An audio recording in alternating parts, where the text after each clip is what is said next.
Coucou tout le monde, alors comme promis, je vous fais rapidement une petite vidéo pour vous montrer le meuble du centre de maths.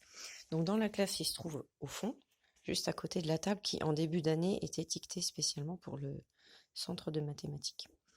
Et en fait, dans ce meuble, il y a tout le matériel qu'on utilise en classe dans le courant de l'année pour manipuler et auquel les élèves sont formés petit à petit. Donc je vais vous faire un tour rapide. Déjà pour commencer, en général, on range tout ce qui est là en haut, c'est numération, calcul, sur les 2 étages là même, et en bas, c'est géométrie. Tout ce qui est grandeur et mesure, en fait, c'est dans l'armoire de de ma collègue et je le prends, quand c'est nécessaire, mais j'envisage d'investir un peu plus dans le matériel, parce que j'aurai un peu plus de budget cette année, donc comme ça, je pourrais, stocker sur l'étage du haut la grandeur et mesure. Alors par ici, j'ai quoi? Là j'ai des fiches de dénombrement, des aides pour les élèves. Bon, ils s'en servent plus trop maintenant parce que c'est dans le mémo. Là il y a des anciens mémos de Pigby. Ça c'est la boîte pour la monnaie, avec les billets, les pièces. Ici on a des tampons de mathématiques de toutes sortes, avec les chiffres, des plus. Donc pour faire des calculs c'est un peu plus marrant. Là on a des dominos. Les géomags, ça c'est pratique quand on fait les solides pour faire les arêtes et les sommets. En tout cas, ils adorent. Et ça, c'est l'étage un peu plus bazar. C'est un petit peu toutes les cartes, les petites étiquettes qu'on fabrique, nous en classe, ou qu'on utilise pour faire un peu de géométrie. Là, ça et ça, c'est le jeu pour faire du bingo quand il faut lire les nombres, pour apprendre, par exemple, les différences entre 69 et 79. On joue beaucoup avec le bingo, en APC aussi, les élèves aiment beaucoup. Ça, c'est l'ancêtre de l'immeuble des nombres, vous voyez, avec le 1 en haut et le 100 en bas. Et c'est cette fiche-là qui avait posé problème aux élèves l'année dernière et qui m'a fait modifier le tableau en immeuble des nombres. Mais bon, je les ai gardés au cas où, on sait jamais, il y a peut-être un élève à qui ça parlera mieux, donc mieux vaut les avoir. Ici, on a des chiffres aimantés, alors en vert, en orange et en bleu, de manière à pouvoir faire des nombres jusqu'à 100, respectant unités, dizaines, centaines, en tout cas le code couleur qu'il y a dans Pigby que j'utilise cette année. Ici, c'est différents jeux de calcul sur les additions, les soustractions. Ça, c'est la petite caisse à calculatrice. Voilà, donc j'en ai une douzaine pour les élèves. Du coup, j'essaye en général de tout étiqueter avec au moins une petite image, histoire qu'en début d'année, surtout quand ils savent pas lire, ils arrivent à se repérer. Il y a juste là où j'ai pas vraiment mis d'image parce que j'ai déjà galéré à essayer de faire des étiquettes qui rentrent parce qu'il y a un rebord, donc bon, c'est un peu compliqué, mais en général, une petite image, ça aide un peu mieux. Là, on a un jeu de mémoire de chez Action. Ça, c'est des jeux de cartes, quand on fait des batailles pour les voir quel est le nombre supérieur, etc. Pareil, ça c'est un jeu qui était dans la classe quand je suis arrivée en début d'année, et c'est le même principe, c'est des cartes où il y a des constellations, et les nombres sont représentés différemment. Donc c'est un petit jeu de bataille pour qu'ils puissent en fait observer rapidement et trouver quel est le nombre représenté. Ça, c'est mes petites perles Montessori qu'ils adorent aussi, et que j'adore. Et les 2 boîtes là, c'est celles au final qui servent le plus. C'est les jetons de Pigby et les boîtes de Pigby. Donc, je vous montre. J'ai une boîte où j'ai tous les jetons. Comme ça que s'ils ont besoin de manipuler, ils savent qu'ils viennent, ils prennent la boîte là et ils ont tout. Et là, c'est les boîtes. Alors, il y en a certaines qui sont pleines pour pouvoir manipuler plus rapidement, mais en général, elles sont vides pour qu'ils puissent les remplir, manipuler les nombres et puis trouver les réponses de leurs calculs. Je range tout de suite parce qu'après, je vais encore oublier. Ensuite, l'étage en dessous, il y a des petits ronds quand on fait des calculs de monnaie, tout ça, souvent, ça nous sert pas mal. Et ça, c'est pareil pour quand on fait une numération. Là, j'ai des petits cubes qui s'emboîtent pour faire des dizaines, des centaines. Là, j'ai aussi une version en bois que j'ai retrouvée dans la classe, en fait, en début d'année dernière. Et bon, ils préfèrent ceux avec les couleurs un peu plus vives. Et sinon, il y en a qui préfèrent ceux-là. Bah, les élèves les plus en difficulté, en fait, préfèrent ceux-là. Bon, les boîtes, c'est de la récup, hein, donc c'est moche, mais j'assume. C'est des cubes plus gros, en fait. Ils arrivent mieux quand les cubes sont plus gros à manipuler. Et donc, bon, je les laisse faire. Hein, voilà, comme ça, j'ai 2 sortes de cubes qui leur permettent de faire de la numération.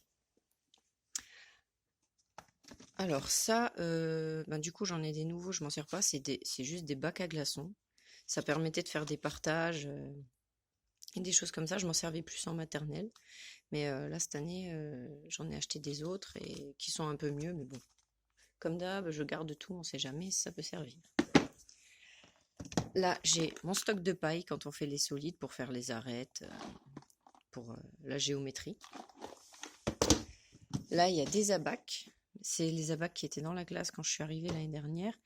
Et il y en a beaucoup qui étaient cassés. Il n'y a plus beaucoup de jetons pour pouvoir manipuler à plusieurs. Donc, je pense que l'investissement mathématique cette année sera un peu plus conséquent pour revoir du matériel, on va dire, en suffisance pour les élèves quand j'attaquerai la méthode heuristique l'année prochaine.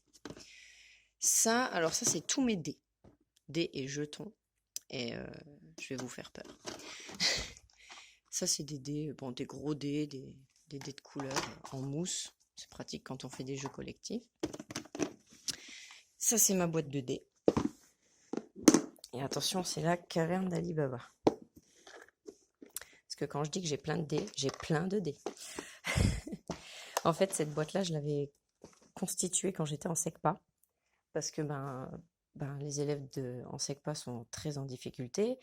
Ça sert à rien avec eux de faire ce qu'on fait, on va dire, dans le système ordinaire, parce que ça n'a pas marché jusqu'à ce qu'ils arrivent au collège, donc je ne vois pas pourquoi ça marcherait au collège.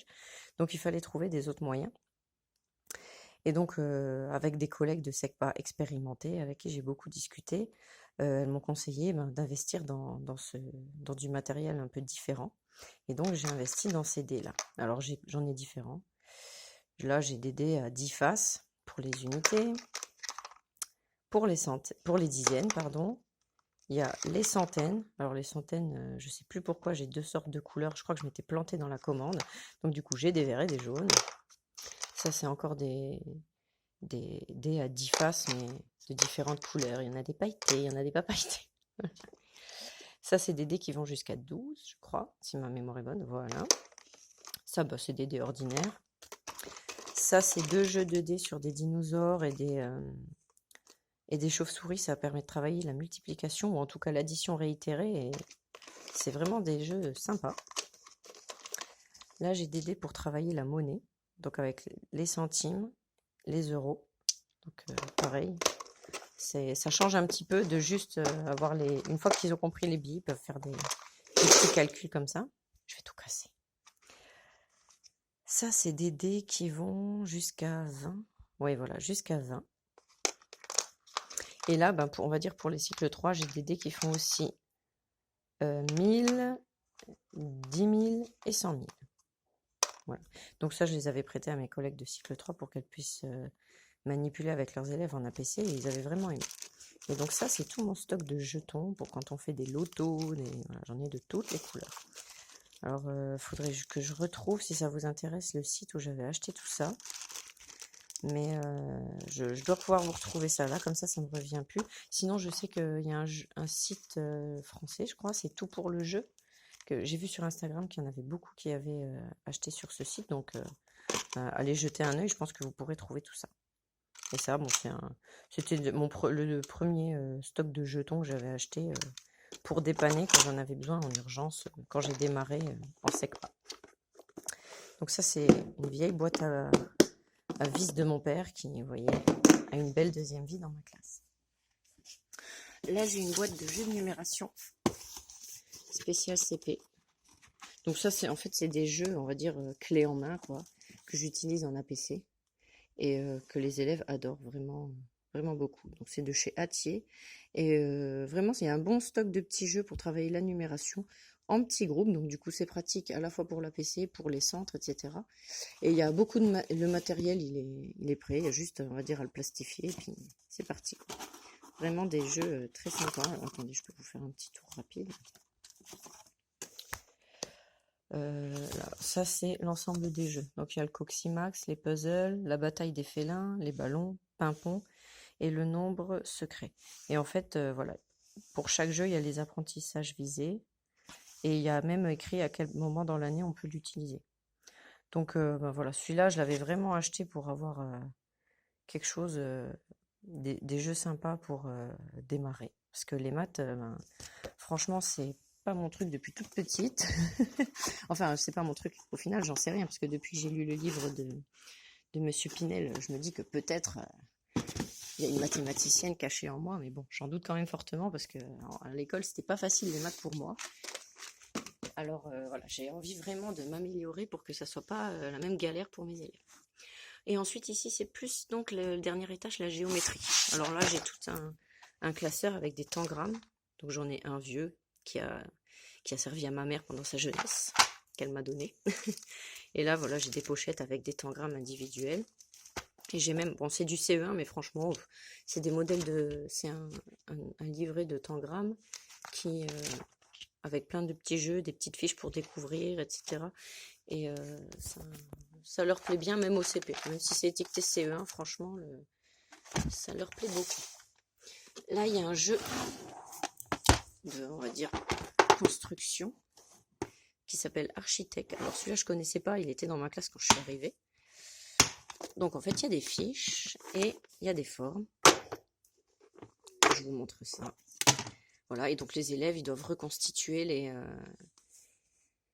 les constructions en s'aidant des pièces qui sont là. Et franchement, il y en a qui sont pas évidentes, mais ça leur fait des petits défis, des petits challenges. Ah bah vous voyez, je prends soin des choses. Et donc voilà, ils aiment vraiment bien. Pareil, là, un jeu de construction en bois, dans le même style. Alors, cette année, ça leur a servi pas seulement en maths, mais aussi au centre de création, parce qu'ils se sont amusés à construire des châteaux en fait avec, et après il fallait refaire les châteaux à la règle en faisant pièce par pièce, et donc du coup c'est bien la preuve que la géométrie ça peut servir à l'art, et dans la méthode heuristique il y a un module qui lie art et géométrie. Donc du coup je me suis dit cool, l'atelier là ça leur a bien servi l'année dernière, enfin l'année dernière et cette année parce qu'ils l'ont fait aussi, donc on est en plein dans le thème, ça c'est cool, ça me rassure un peu parce que voilà, moi qui suis pas, on va dire très très forte en maths, j'arrive quand même à essayer de trouver des petits trucs. Ça c'est les pentacarreaux, alors ça marche aussi, et puis ça j'adore moi personnellement parce que bon je suis une fan de Tetris, et en fait les pentacarreaux c'est un peu des Tetris quoi. Donc il y a les pentacarreaux qui sont en mousse, vous voyez, ils étaient déjà dans ma classe quand je suis arrivée l'année dernière, et il y a les pentaminos. Et donc pareil, il y a un dossier de fiches où ils doivent essayer de reconstruire les formes qu'on leur propose, et en s'aidant de ce matériel-là. Donc là, moi, j'ai mélangé les deux parce que les formes, en général, elles sont assez proches. Donc du coup, il leur suffit de prendre on va dire la texture qu'ils préfèrent, quoi. Et là, encore une fois, les élèves les plus en difficulté, ils vont prendre les formes les plus épaisses, celles qu'ils ont bien en main, qu'ils arrivent à bien tenir, parce que je pense que c'est juste sur le fait que voilà, les élèves souvent les plus en difficulté, comme je l'avais dit dans une précédente vidéo, c'est souvent ceux qui ont une mémoire kinesthésique, donc ils ont besoin de sentir, de toucher.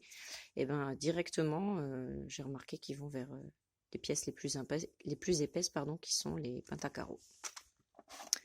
Voilà. Hop, je fais de la place parce que sinon après j'ai plus rien pour vous mettre le reste. Alors ça, ça c'est juste des boîtes vides pour ranger, pour manipuler, c'est très pratique. Et là, j'ai des formes géométriques plates avec des petits clips qui permettent de faire des flocons et des constructions géométriques. Et ça, c'est les formographes de la méthode Pygby qu'ils utilisent pour, pareil, quand ils font des constructions. Et du coup, le formographe là, il leur sert bien quand ils utilisent le jeu de construction pour pouvoir reproduire le château.